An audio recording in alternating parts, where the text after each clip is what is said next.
The noise is deafening. The woman can feel the physical vibration of 30,000 voices rumbling right through her. There's a heavy feeling in the air. A Toyota pickup truck slowly drives onto the grass, and inside the back of that truck is the woman. She is a 35-year-old mother of 5 named Zarmina. Underneath her blue burqa are 3 layers of dresses, not because she's cold, but because she desperately hopes those extra layers of fabric will soften the blows of the flogging that she is sure is waiting for her. A public punishment. She tries to look around, but her vision is completely restricted. It's dark and suffocating and blurry because her face is covered by a heavy, thick mesh. She can only view the world through a tiny, cross-stitched window of fabric. But she can hear everything. And judging by the volume of this massive crowd, one would think the home team is about to score the winning goal. And today, 30,000 people did come to the place that she is standing in. They just came for a different reason.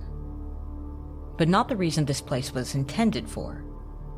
Because this massive stadium was built by international support, meant to host celebrations, athletic triumphs, and community joy.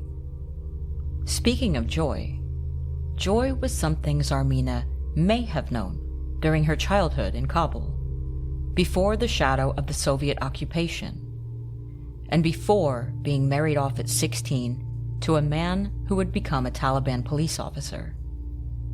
Every single night, he beat Zarmina, almost ritually, and for nearly 20 years, Zarmina endured it. But one night, the violence reached a breaking point. Her husband was beating her so savagely that it became clear she wouldn't survive the night. In a moment of pure desperation, her 16-year-old daughter, Najiba, stepped in. To save her mother's life, Najiba grabbed a steel hammer and ended her father's life with it. In the West, a battered woman might have a real legal defense. Hell, she may have had more resources to leave him in the first place. In Taliban-ruled Afghanistan, however, there was only the cold, extreme, fundamentalist version of Sharia law. When the Taliban authorities arrived, Zarmina claimed she acted entirely alone. She was thrown into a dark basement cell in the Taliban-run prison, beaten with steel cables for 2 days to try to get her to give up her daughter. They locked her away for about 1.5 years, with her infant twins with her in the prison cell. And while she was locked away, her psychopath brother-in-law, who was a military member of the Taliban, took custody of her older children. And just weeks before her execution, he sold Zarmina's 2 teenage daughters into sex slavery for a total of 900,000 rupees. That's roughly $17,341 in 1999. Adjusted for inflation, this man sold his own teenage nieces into literal sex slavery for around $35,000. He pocketed the money and later used it to flee across the border when the US began their war on terror. Which brings us back to Zarmina being led out onto the arena on November 17th, 1999, still believing that she was only going to be whipped. But as she was forced to kneel, a tall Taliban soldier stepped up behind her with a Kalashnikov. Sensing that something was terribly wrong, she tried to flee. She was wrestled back to the pitch line where the Taliban soldier stood. He pulled the trigger. The Taliban thought they could keep complete control over the narrative of how they were running the country. They had banned television, outlawed cameras, and made themselves the sole enforcers of Afghanistan's reality. To them, a public execution, the first public execution of a woman, too, under their reign, was a blatant display of their absolute power. From the stands of Ghazi Stadium, the crowd was heard saying, "Allahu Akbar," God is great. It was a mandatory phrase of compliance, shouted by thousands of onlookers who knew that silence after this barbaric act that the Taliban had committed could absolutely become a death sentence for they themselves. But meanwhile, sitting right there in the crowded stands was a different form of onlooker. A camera lens, to be exact. You see, looking through her own suffocating blue veil was a woman holding her breath, shaking a bit even. Because hidden beneath the heavy flowing folds of her burqa was a running video camera. That camera belonged to a member of RAWA, the Revolutionary Association of the Women of Afghanistan. Founded in 1977 during the brutal Soviet occupation, RAWA had spent over 2 decades growing larger and larger in secret, finding incredibly brave but equally dangerous ways to resist.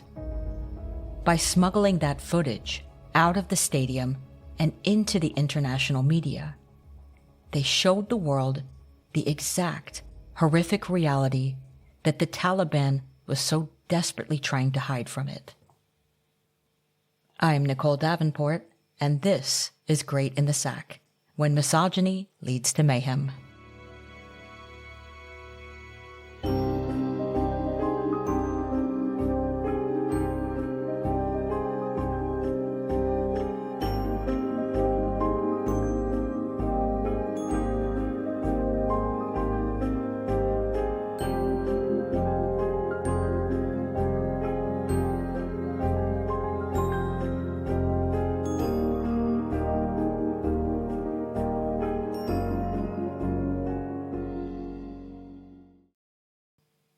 Now, as the name of the show implies, we take a look at the worst sides of patriarchy. I don't think I need to give a formal content warning every single episode anymore because, honestly, the mayhem is already implied. But for this episode in particular, we are looking at some pretty heavy things during the Taliban's reign and even during the US occupation. So, just a heads up on that. And before we get into the story, I want to share the main sources that made today's episode possible. I drew heavily from 2 incredible documentaries by journalist Sariya Shah, Beneath the Veil and Unholy War, which are vital for understanding certain aspects of the struggle of the Afghan people, and especially that of women under this regime. I'm also referencing a piece of smuggled footage that has been written about extensively, which is referred to as Zarmina's Story. You can also read about it on rawa.org. In fact, many of the aspects I'm speaking about today come directly from RAWA, the Revolutionary Association of the Women of Afghanistan, who have been fighting for an equal, secular, and democratic Afghanistan since the 1970s, as I indicated in the beginning of the episode. Now, to give a little backstory on this organization, RAWA was founded by an Afghan activist named Mina Keshwar Kamal. Born in Kabul in 1956, Mina left her university studies to dedicate her life to organizing and educating Afghan women. In 1977, she founded RAWA to advocate for democracy and women's rights, later launching its publication Payam-e-Ihsan, which we will talk more about later in the episode. She also established underground schools and healthcare centers for refugees. Her fierce opposition to both Soviet forces and religious fundamentalists led to her assassination in Quetta, Pakistan, in 1987, at just age 30. But when we talk about RAWA, we have to keep 2 things in mind here. On one hand, they were one of the few organized groups bravely documenting atrocities and running underground schools for girls when everyone else was silenced. On the other hand, RAWA represents a very specific, radical, secular feminist perspective. They didn't represent every single woman in Afghanistan. As we know, groups of people are not monolithic. And this is especially true in conservative rural areas, where women often prioritized basic physical security over radical secular reform, which we will talk more on later. But because RAWA was one of the loudest, most organized voices, documenting the human rights abuses on the ground, which put them in immense danger, their records give us a vital, uncompromising window into this era. They've been telling the stories of the women in their land in a far more extensive and factual way than any mainstream journalist ever could. So, if you want to dive deeper into any of these sources, the entire list is waiting for you in the show notes. Also included in there are those 2 active petitions you can sign. With that being said, let's get started. In the last episode, we left off with the rising popularity of a certain populist jihadist that would go on to found the Taliban in the chaos left behind by the post-Soviet occupation. Now, I need to clear up a term that I used in the last episode, mujahideen.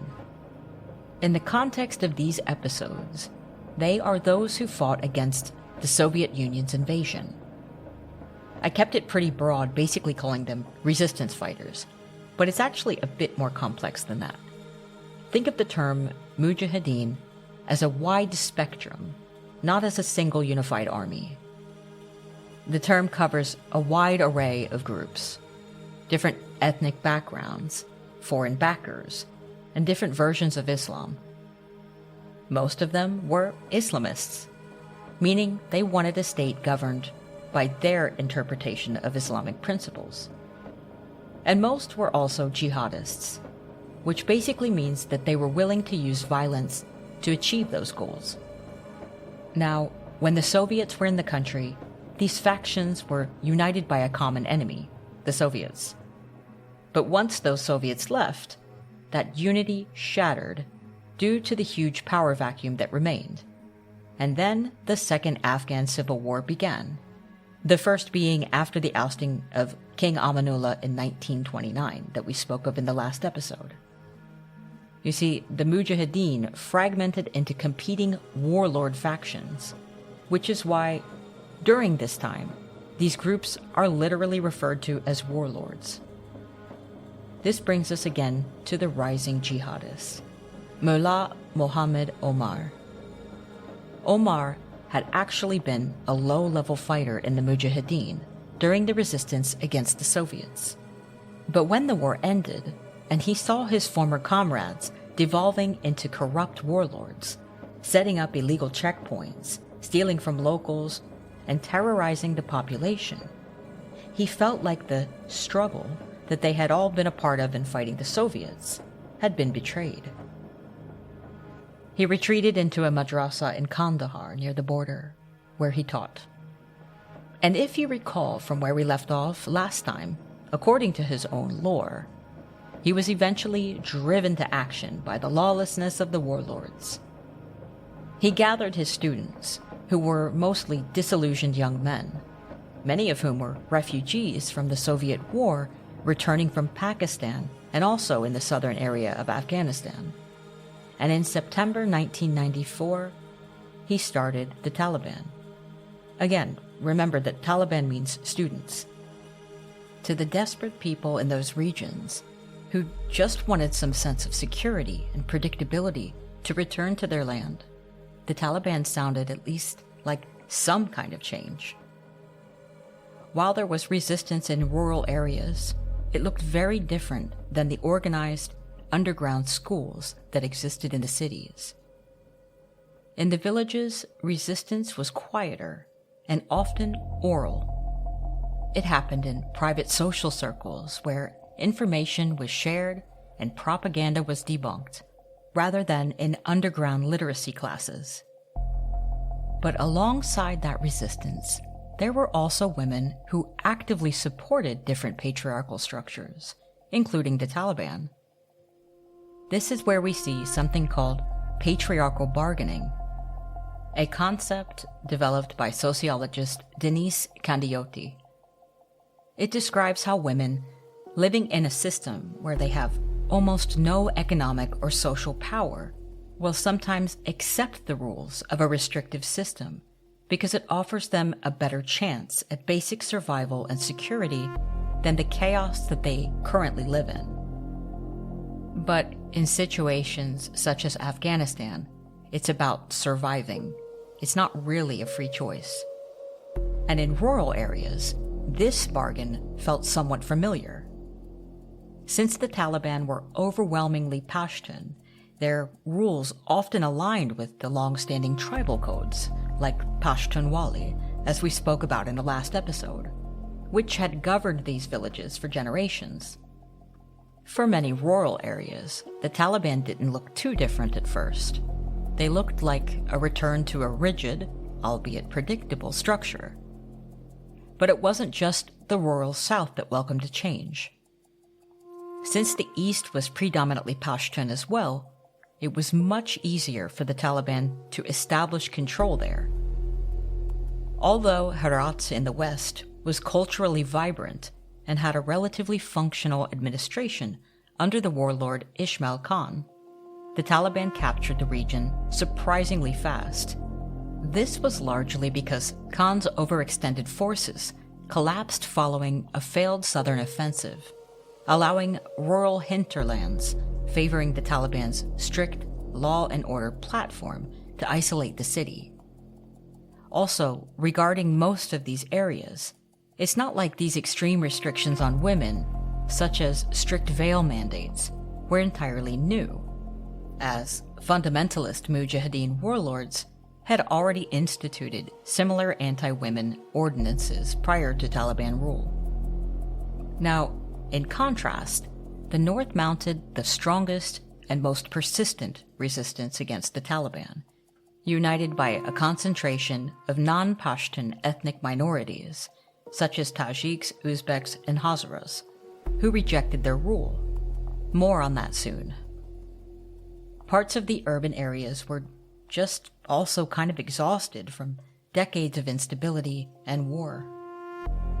People in cities like Kabul were being kidnapped, robbed at checkpoints, and subjected to sexual violence by various warlord factions, not to mention that the warlords were actively using rocket launchers to destroy opposing factions' areas. My point to all this is that when the Taliban arrived promising to disarm those warlords and clear the streets, many urban residents thought that sounded like maybe it could be a positive change. They thought they were choosing a path to peace. However, RAWA saw this situation differently. Because they maintained a secret underground network, they were already getting reports from rural areas about what the Taliban's rules actually looked like. The beatings, the total lockdowns, and the erasure of women from public life. While others were celebrating the end of the warlords, RAWA was already trying to warn people that this wasn't a return to safety at all. It was a transition into a deeper, more permanent problem. This order that the Taliban promised was really just propaganda to distract from what they really planned to do. And what the Taliban really planned to do slowly became reality after they began recruiting Tajiks and Uzbeks into their ranks. This expansion helped them seize parts of the country much faster, and in 1996, the Taliban finally were able to take Kabul. In around a year, they would formally declare the country's official name as the Islamic Emirate of Afghanistan. Anyway, their arrival triggered what we now call the Third Afghan Civil War, as they faced off against the Northern Alliance. Remember from earlier, the resistance in the north? Now, the Northern Alliance was less of a unified government and more of a desperate temporary truce. But truce between who? Well, at the top, the warlords.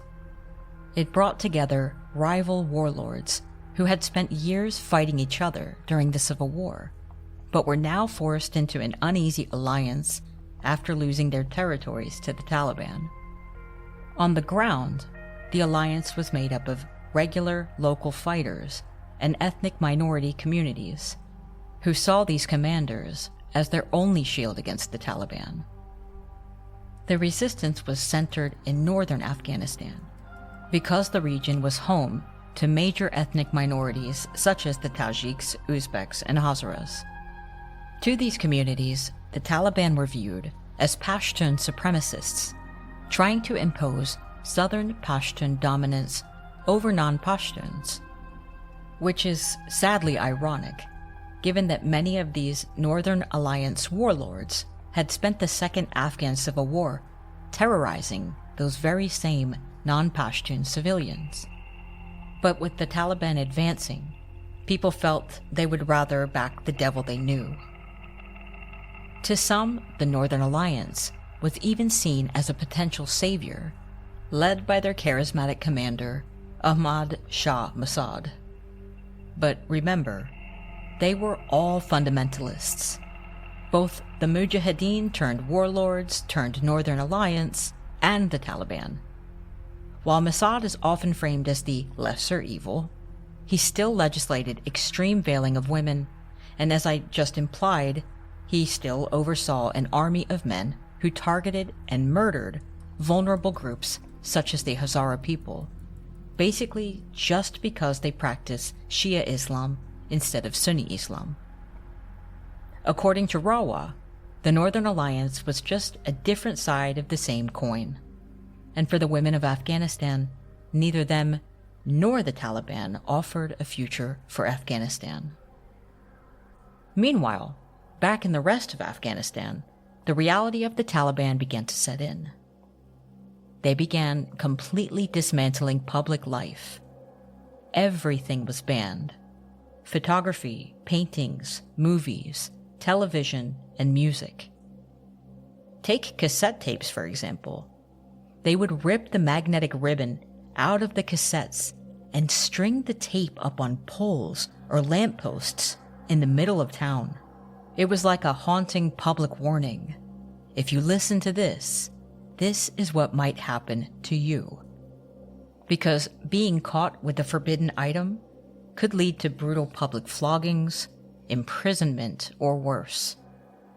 It was also a message designed to make every citizen fear their own neighbor. This was a form of what's called cultural genocide. By banning these arts, they were trying to erase the very identity of the Afghan people so that they could have total control over their reality. For women, the restrictions were even worse. They were rapidly excluded from work, education, and public spaces in a way that was, at that scale, unprecedented. The Taliban even ordered women to black out their windows, essentially putting them under house arrest. They weren't even allowed to look out at the street, because also, the world outside is forbidden from seeing them. They were being turned into ghost stories in their own country. And as RAWA had warned from the very beginning, this peace was already becoming an inescapable problem. Now, in our last episode, we talked about Sharia as a system that, while already difficult for women to navigate, has historically fluctuated depending on who holds power. But the Taliban's version of Sharia law was something entirely different. Their rule was built on a very violent convergence of three beliefs and ideologies: a strict revivalist Deobandi interpretation of Islam, fused with the rigid Pashtunwali tribal codes, and an extreme ultra-Orthodox fundamentalism. With this combination, the Taliban created a state where the law existed solely to shrink existence, until there was no space left for anyone who didn't fit their narrow little definition of obedience. The laws that prohibited all these different things were the vice and virtue decrees, which were divvied out by the morality police. They were like tools used to turn their ideology into reality. From the blacked-out windows to the total ban on photography and music, the decrees aided in the ultimate dismantling of society. And while the men were certainly policed and punished under this regime, for women, these decrees functioned as a weapon of total erasure. We've already touched on the punishments, public floggings, the lashings, the imprisonment, but I have to be clear about the ultimate reach of these decrees. They weren't just about controlling what women wore or where they walked. This so-called law and order the Taliban provided was the ultimate threat of violent authority. For major infractions of these decrees, like accusations of adultery, also though how one defines adultery is in the eyes of the accuser, the punishment included public executions and death by stoning. I also want to highlight some other decrees made by the Taliban during this time to really cement the extent in which they impacted the lives of the Afghan people. Women caught wearing nail polish could have their fingers cut off. Women were banned from laughing loudly because no stranger was supposed to hear a woman's voice. They were also forbidden from wearing high-heeled shoes so that men would not hear their footsteps and become aroused. The Taliban mandated the renaming of all places that included the word women, changing places like Women's Garden to Spring Garden. Beyond the burqa, women were specifically banned from wearing flared or wide-legged pants underneath their burqa, and they could not wear brightly colored clothes either, because the Taliban deemed them sexually attracting. Are you seeing a pattern here? As discussed in the last episode, women were banned from being outside of their house without a mahram, a male family member. An oddly specific decree was a ban on keeping or playing with pigeons. Violators faced imprisonment, and the birds were killed. After further researching this, I learned that it was because of the gambling associated with pigeons. Apparently, the Taliban thought that if you were playing with birds in any way, you were not thinking about God. They also banned kite flying. So every time a woman was whipped for a, quote, modesty violation, or a man was punished for not growing his beard, a constant suffocating feeling of fear and hypervigilance was created. By the way, there was another very specific law for this that said a man's beard had to be long enough to be able to clasp his beard with a fist and have it come out the other end. The Taliban took the existing, already flawed structures of Sharia jurisprudence and weaponized it to ensure that no Afghan, man or woman, could ever really feel safe outside of their home. Now, one of the primary forms of nonviolent resistance at the time was a publication called Payam-e-Azan, or Women's Message, run covertly by RAWA, as I pointed out in the beginning of the episode. The publication was created by Mina, RAWA's founder, in 1981, and it functioned by its members smuggling out eyewitness reports, photos, and personal stories from all across the country. Reading through these reports is crazy, to see so many different accounts of the experiences of the Afghan people. Knowing how dangerous these acts were, just orally reporting on these different things was absolutely punishable by the worst things you can imagine. But they did it anyway. And also, through these publications, one can see that the Taliban's repression wasn't just about political edicts and decrees. It invaded the smallest, most mundane details of everyday life, too. On one end, you had bizarre micro-enforcement, religious police walking around with scissors to publicly clip men's hair, not the beard though, of course, or cut the trousers of passers-by if they didn't meet strict length requirements. In one report from Kabul, a man was arrested simply for humming a song while riding his bicycle. In another incident near a cinema, Taliban officers stopped a married couple in public, slapped the husband, and screamed at him because his wife's trousers were slightly visible beneath her burqa. The irony wasn't lost on locals either. The regime officially banned people from keeping caged birds, all while restricting women inside the four walls of their homes. Such a strange thing over birds. I actually think it might also have to do with music, because, music was banned and certain birds sing. So also, in addition to perceived problems with gambling, it was also definitely about music, because there are many birds that are known as songbirds and they kind of sing. But Payam-e-Zan also documented how quickly this absurd power tripping turned violent.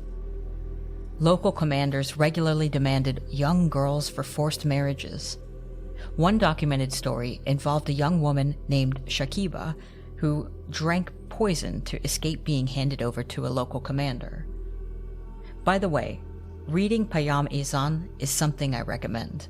It is a wild experience because its prose is heavily rooted in the 1970s left-wing revolutionary press tradition. Influenced by anti-imperialist and Maoist political rhetoric, the publication uses super uncompromising vocabulary, constantly denouncing, quote, reactionary fundamentalists, lackeys, and foreign puppets. This creates a unique style that blends eyewitness reporting with the fiery tone of a revolutionary political manifesto. You can find it in the show notes. Also, just so it's known, RAWA's reporting wasn't limited to the Taliban. They had previously documented the equal brutality by the warlords, who later made up the Northern Alliance. During the Second Civil War in Kabul, forces of warlord factions such as Hezb-e-Wadat, in addition to many, many others, committed severe atrocities. Payam-e-Zan reported on mass graves unearthed around Kabul University, containing the bodies of civilians that had been buried alive, also documented not only by RAWA, but also different human rights organizations, were the many home invasions where militia fighters murdered families and sexually assaulted women. In one widely reported case in a Kabul apartment complex, fundamentalist militiamen broke into a family home and killed all of the male relatives. The 16-year-old girl that was left in the home jumped to her death from a high-rise window rather than submit to sexual violence. So, one can see that for many everyday citizens, the problem remained the same. Armed fundamentalists ruling by force. But the Taliban also targeted different groups of people that did not practice Sunni Islam. Another decree that they had was that anyone who converted from Islam to another religion was to be executed, and non-Muslim minorities such as Hazaras were forced to stitch a yellow cloth onto their clothing to distinguish them from the Muslim majority. That sounds fascistly familiar. When the Taliban captured the northern city of Mazar-e-Sharif in August 1998, remember, they never fully had control of the northern region of Afghanistan. They carried out one of the worst massacres of the entire conflict. Over a period of several days, Taliban fighters went home to home and shot thousands of Hazara men and boys, leaving bodies in the street for days to rot because residents were forbidden from burying them. Human rights groups estimate between 2,000 and 8,000 civilians were murdered. And just like you'd think would happen with a regime such as this, a totalitarian theocracy, they, to this day, deny having ever committed any massacre or ethnic cleansing, going so far even as to claim that their enemies have been staging these atrocities that have been filmed time and time again by journalists. They just deny and dismiss allegations and accusations. Like, who? Us? No, that was the other guys. So yeah, false flag narratives are even popular amongst the Taliban. They also stormed the Iranian consulate in Mazar-e-Sharif and executed 8 Iranian diplomats, nearly plunging Iran and Taliban-ruled Afghanistan into a full-scale war. And I almost forgot to mention, in May 1996, just a few years prior to all this, an unfortunately familiar figure re-entered the Afghan scene. Osama bin Laden returned from exile in Sudan, landing at the airport in Jalalabad. You see, bin Laden first went to Pakistan and Afghanistan in the early 1980s as a young, wealthy Saudi donor. He had helped fund and organize foreign Arab volunteer fighters fighting against the Soviet occupation. Toward the end of the war in 1988, bin Laden created al-Qaeda in Peshawar in eastern Afghanistan as an organization for these veteran fighters. After Soviet troops withdrew in 1989, bin Laden left Afghanistan and returned home to Saudi Arabia.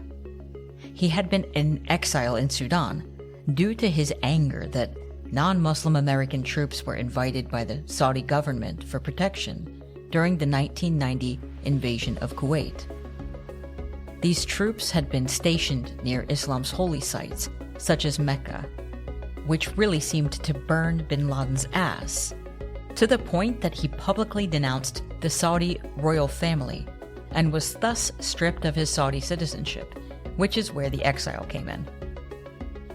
While al-Qaeda and the Taliban shared a radical fundamentalist way of thinking, their ultimate goals were pretty different. The Taliban operated primarily as a national movement, focused on enforcing their strict interpretation of Sharia and consolidating power within Afghanistan. Al-Qaeda, by contrast, operated as a transnational network with more global ambitions. By late 1996, the Taliban offered bin Laden protection and safe haven, formalizing a partnership where al-Qaeda provided financial resources, foreign fighters, and military training in exchange for sanctuary. This alliance strengthened the Taliban's military capability as they pushed north to break the resistance held by Massoud's Northern Alliance forces.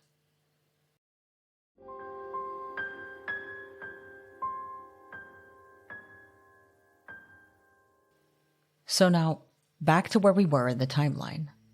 In August 1999, as fighting intensified across the Shomali Plain north of Kabul, the Taliban went scorched earth. They burned whole villages, dynamited centuries-old irrigation networks, and destroyed agricultural fields and vineyards to starve out the civilian population, thus throwing a wrench into the support networks for the Northern Alliance soldiers.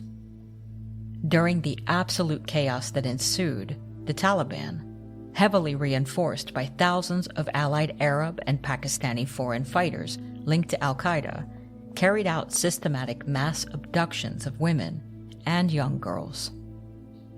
As families fled the burning of their villages and fields, Taliban forces separated hundreds of young Tajik and ethnic minority women from their fleeing relatives. Eyewitness testimonies gathered by Human Rights Watch and RAWA revealed that these women were loaded into trucks and buses and then transported to detention centers in Jalalabad and Kabul. From there, hundreds of girls were trafficked into Pakistan and the Gulf states, where they were forced into sexual slavery or distributed to Taliban commanders and foreign fighters as spoils of war for forced marriages. The United Nations Special Report on Violence Against Women officially denounced these atrocities in September 1999, categorizing them as institutionalized human rights abuses. the vast majority of the missing Somali women were never found. So, the scale of the humanitarian crisis throughout Afghanistan was captured on the ground by documentarian Saira Shah in Beneath the Veil. In the markets of Kabul, she filmed women with starving children grinding up moldy bread that was being sold as animal feed, just to keep their families from starving. With a complete ban on women working outside the home and male breadwinners often killed or imprisoned, women without financial support had to scrape by through whatever means necessary. This could mean the selling off of possessions or even begging in the street. Another consequence of catastrophic poverty is women being forced into survival sex work through underground networks, where the risk of being caught for this is more likely than not death. Shah also pointed out that during this era, Afghanistan had one of the highest maternal mortality rates in the whole world. Now, this has a lot to do with needing a mahram to be outside the home. And while urban women in cities like Kabul faced strict house arrest and constant public policing, pregnancy was uniquely deadly for women in rural areas. With the professional medical infrastructure completely dismantled, female doctors banned, and women forbidden from being treated by male physicians, pregnant women in remote villages had virtually no access to health care or midwives during childbirth, forcing them to face medical emergencies entirely alone. But even with all of this happening, the Afghan people, and women in particular, still refused to lay down and surrender, to give up. Through organizations like RAWA, women participated in covert forms of resistance across different areas of Afghanistan. When the regime banned female education past age 8, women continued the dangerous practice of underground homeschools in private living rooms, hiding textbooks under rugs, furniture, wherever they would fit whenever morality police patrolled the streets. They operated underground beauty salons behind those blacked-out windows, preserving spaces for community and some sense of normalcy. And as discussed in the beginning of the episode, activists risked public beatings and execution by concealing small cameras under their burqas to secretly film the Taliban's crimes, smuggling the footage out to reveal the reality of life under this regime to the outside world. The secret camera operation run by RAWA required a ton of planning. They did it by cutting tiny slits in the heavy mesh of their burqas to expose camera lenses, recording public floggings, amputations, and even executions in locations like the one I described in the beginning of the episode at Ghazi Stadium. The physical videotapes were then smuggled across the border into Pakistan, where other members digitized and distributed them to international news outlets and human rights organizations. These efforts actually depended heavily on male relatives and allies. As we know, under Taliban law, a woman could not leave her home alone without a mahram. Husbands, brothers, and sons acted as physical escorts for women traveling to hidden classrooms or underground beauty salons. Male collaborators also assisted in printing and transporting thousands of copies of Payam-e-Ehsan. When caught by Taliban or rival jihadi intelligence units, these men faced severe torture, long imprisonment in the panopticon-looking prison Pul-e-Sharki, or execution. In late February 2001, Mullah Muhammad Omar, the leader of the Taliban, ordered the destruction of all non-Islamic statues in Afghanistan. The decree briefly caught the attention of the international community, which triggered frantic diplomatic appeals to the Taliban. The world was finally paying some attention to Afghanistan, but not in the way one would have hoped, which should have been because of the humanitarian crisis ongoing. Subsequently, the Taliban blew up the 1,500-year-old giant Buddha statues in Bamiyan with dynamite. Global leaders and legacy media outlets issued immediate, widespread condemnations. And look, RAWA loudly pointed out what they viewed as huge international hypocrisy. While acknowledging the loss of cultural heritage, they noted that the global community showed far more outrage over ancient stone statues than over the extreme starvation, displacement, and outright murder of living Afghan citizens over the last 5 years. On September 9, 2001, just 2 days before 9/11, al-Qaeda carried out a targeted assassination in northern Afghanistan. 2 suicide operatives posing as Moroccan journalists gained access to the leader of the Northern Alliance, Ahmad Shah Massoud's military headquarters in Takhar province. During a scheduled interview, they detonated a bomb hidden inside their video camera. Massoud died from his injuries shortly after. For the Northern Alliance, Massoud's death was devastating.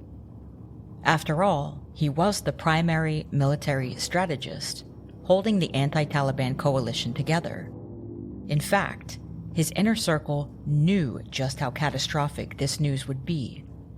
So they did what any other coalition would do. They tried to keep his assassination a complete secret for days. They smuggled his body north toward Tajikistan, using code words on satellite phones, hiding his death from their very own fighters out of fear that the front lines would panic and completely collapse once they found out. Also, without him, the remaining resistance forces faced the possibility of total defeat, which meant that the Taliban could take full control over the country. Now, for Osama bin Laden and the Taliban, the assassination served a dual purpose. It took out basically their only battlefield opponent. Yes, the Northern Alliance were also at war with al-Qaeda due to their funding of the Taliban. The assassination also delivered a kind of gift to Mullah Omar right before al-Qaeda launched the 9/11 attacks. I mean, it was a pretty calculated move to secure the Taliban's loyalty when the United States would inevitably come looking for them. With Massoud gone, the defense line of the North was kind of fucked, leaving the remaining anti-Taliban forces completely vulnerable. For civilians, especially women who had survived 5 years of hell under the regime, the future was looking pretty bleak.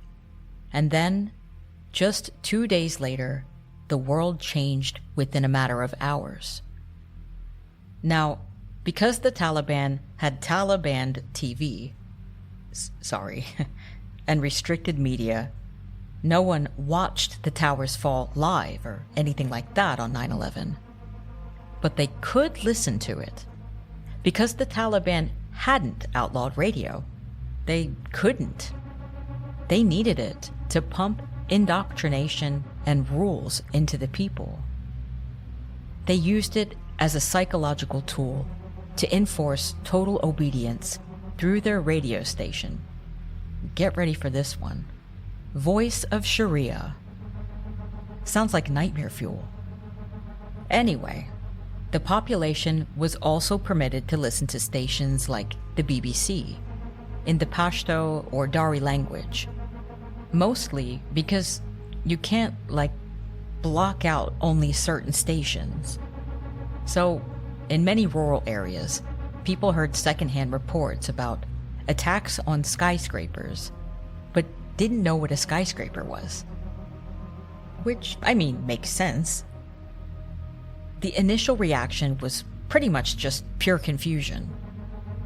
But once the connection to Osama bin Laden became clear, since everyone knew he was living openly as the Taliban's guest, the reality of how serious the situation was became clear. The Americans were coming. By September 13th, panic was spreading across cities like Kabul and Kandahar. People already knew from decades of war that when a foreign superpower turns its sights on Afghanistan, it meant bombings. The Taliban intensified their rules in anticipation of whatever was coming, and families found themselves scrambling.